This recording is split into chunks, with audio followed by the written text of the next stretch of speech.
आज आम्ही शेतामध्ये जाऊन पार्टी केली. म्हणजे तेवढं काय पार्टीसारखं नाही, म्हणजे चिप्स वगैरेच खाल्ले. तर इव्हनिंग टाईममध्ये आम्ही दोघंच निघालो होतो शेतामध्ये. तर तसं थोडी भीती पण वाटत होती, कारण इव्हनिंग टाईम होता. थोड्याच वेळामध्ये रात्र होणार होती आणि ह्या शेतामध्ये कोणीही नव्हतं. तसं गेलो आम्ही, कारण आता आम्ही नवीनच आलो ह्या शेतामध्ये. पण आल्याबरोबर ह्यांनी कुत्र्यांसाठी जेवायला देण्यासाठी हे केलं होतं. त्याचं जेवण हे झाडावरच बांधून ठेवलेलं असतं, म्हणून हे लगेच काढले आणि कुत्र्याला जेवायला द्यायचं होतं म्हणून कुत्रा पण जवळ येऊन थांबला होता. आणि ह्याने लगेच दिलं भात वगैरे कुत्र्याला.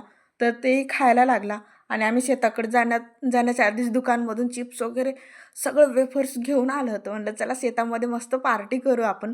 म्हणून आम्ही चिप्स वगैरे खात बसलो. एवढं छान वाटत होतं ना, निवांत टाईम वाटत होता. बघता बघता इव्हनिंगची रात्र व्हायला लागली होती, म्हणून लगेच आम्ही निघायला स्टार्ट केलं होतं. पण नंतर परत थांबलो आम्ही, कारण आमच्या शेताच्या बाजूला एक माणूस बिबे वगैरे असतात ना, बिबा, ते काढत बसले होते. आता मला त्याच्याकडून घ्यायचा होता, पण तो माणूस म्हणला की चांगले नाही आहेत. पण असो, मला तरी खायचं होतं. आता बघू, जाऊन आपण मार्केटमधूनच घेऊन खावं लागेल वगैरे. तर घेतले का नाही कसं वगैरे सांगतेच तुम्हाला. चला भेटू पुन्हा. बाय.